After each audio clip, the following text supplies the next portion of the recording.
vale la pena. Para el colectivismo, digo, lo tienen en Cuba, lo tienen en Corea del Norte. Nadie va a esos lugares. La gente va hacia los lugares liberales. Vamos a la próxima pregunta acá en el piso. Hola Javier, yo soy Martín, ¿Qué tal, Martín? de acá de Buenos Aires, bien. Y mi pregunta es, a mí me gusta mucho la concepción en términos de darle poder al individuo en educación con los vouchers. Ahora, yo me pregunto, ¿cómo sería en educación eso?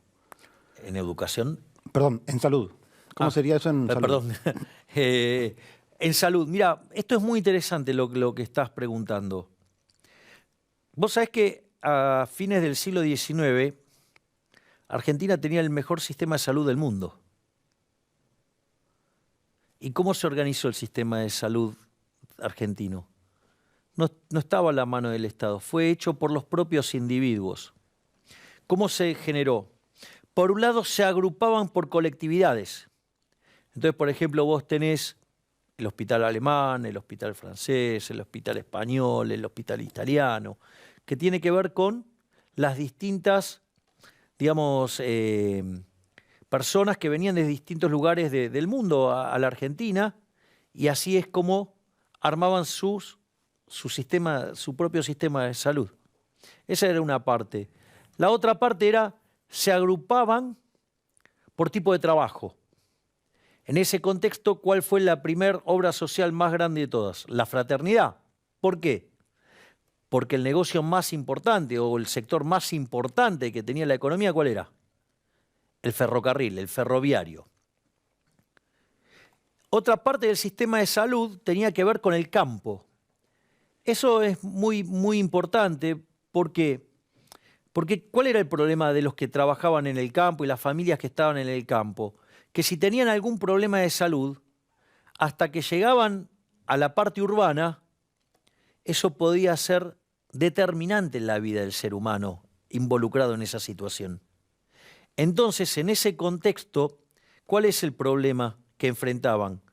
Que si querían ir a la ciudad a atenderse, podían morirse. Entonces, ¿qué hicieron? Hicieron sus propios hospitales, donde no solo trataban a su propia familia, sino que además trataban ¿a quién? A sus empleados. Y así es como estaba conformado el sistema de salud argentino, todo hecho por el sector privado. Y había una parte mínima, al cargo del Estado. Por lo tanto, en realidad el sistema privado lo puede resolver sin ningún tipo de problema. Ya lo resolvió en el siglo XIX y teníamos el mejor sistema de salud. ¿Dónde empezaron los problemas? Los problemas empezaron cuando se metió el Estado en el medio. Es decir, como todo lo que toca al Estado, todo lo que toca al Estado lo pudre. Entonces, básicamente, uno podría ir a ese sistema y en la transición podría ir con un sistema de vouchers, donde vos con esos vouchers vas y te atendés. O sea, o elegís la institución a la cual vos querés aportar. Y en el medio no está el Estado, en el medio no están las porosas manos de los políticos, que siempre se les caen cosas en el medio. Por lo tanto, hay una posibilidad de tener un mejor sistema de salud. En la transición se podría hacer con un sistema de vouchers y hacia el final de dicho sistema podríamos trabajar en un sistema libre, digamos, como se generó a fines del siglo XIX, que lo generaron los propios individuos. Por lo tanto, podemos tener un mejor sistema de salud, mucho más eficiente, que se encargue de hacer las cosas bien y no tener este sistema que nos cuesta carísimo y que funciona mal. Porque recordemos que mientras los colectivistas de este gobierno, el gobierno de científicos, nos decían que el Estado te cuida, si Argentina hubiera hecho las cosas como un país mediocre, hubiera tenido 30.000 muertos por el COVID. O sea, 30.000 de verdad, ¿no? De verdad. No 8.000 transformados en 30.000. 30.000 de verdad.